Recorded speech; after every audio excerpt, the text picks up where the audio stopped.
Actions speak louder than words. She's all talk. Put your money where your mouth is.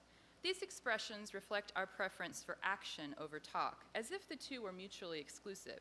I challenge you, though, to think of any human action that isn't in large part carried out through our use of language, be it conversations, body language, or even social media.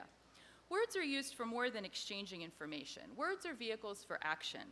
While big data has created a lot of excitement for researchers, it is still the little data, the everyday talk that we engage in, that can impact our lives in local, situated ways, at home, at work, or in our community.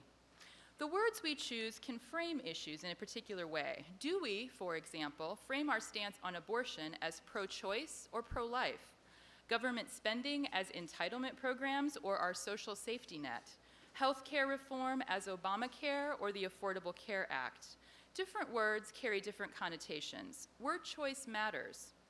The study of how words do things is called discourse analysis, and tonight I'd like to share the work of doctoral students on the discourse analysis research team that I mentor in our college. One way of studying discourse is to tape record people going about their business, be it teaching children, having a meeting, or arguing with their spouse. Why would anyone want to do this, you ask? Well, if you've ever had to record yourself, say, teaching, and watch yourself later, you know how insightful, troubling, and even horrifying that experience can be. While we think we know everything that happened, after all we were there, it turns out we only remember a fraction of it, and imperfectly at best. Being able to listen to or watch recorded interactions repeatedly, transcribe them, and analyze what happened can provide a whole slew of insights into how particular choices of words and ways of framing can have an impact on what happens between people. This is fascinating in and of itself for people like me who study this for a living, but it also has practical implications. For example, Rachel Gabriel, now an assistant professor at the University of Connecticut, was interested in how Tennessee was going to go about reforming our teacher evaluation system. So she went to Nashville and recorded all of the advisory committee meetings for her dissertation work. Through her analysis, she found that the educational consultants who were hired to facilitate these meetings greatly influenced decision-making moments by tabling some topics, encouraging discussion on others, or redirecting conversations entirely. The role of these paid consultants raised questions about how democratic the committee's decisions really were. Having the power to set the agenda matters. Doctoral candidate Joshua Johnston was curious about how new teachers developed a teaching identity when they were doing their internships in public school classrooms. He recorded a year's worth of mentoring meetings, noting how at times the interns would distance themselves from situations where things didn't go well. They would, for example, say things like, "The students really didn't want to work hard today," instead of, "I wasn't able to motivate the students today." These insights helped Joshua develop mentoring strategies to help new teachers take more ownership for their decisions. How we describe events matters. Finally, doctoral candidate Elizabeth Price was interested in how schools determine whether students are eligible for special education services. She recorded over 70 meetings between school personnel, parents, and students.